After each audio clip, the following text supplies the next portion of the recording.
स्मरण किया करे, ऐसे से जो हरि चरण कमल में वंदन किया करे। बेकार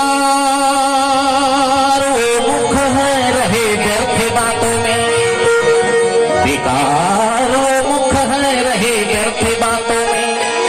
मुखों में जो हरि नाम का सुमरन किया करे, हीरे मोती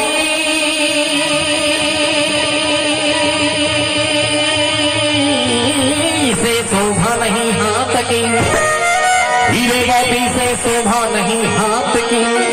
हाथ वो है जो भगवान का पूजन किया करे, मरकर भी अमर नाम से जीव जग में, हरि नाम पर जीवन बलिदान दिया करे।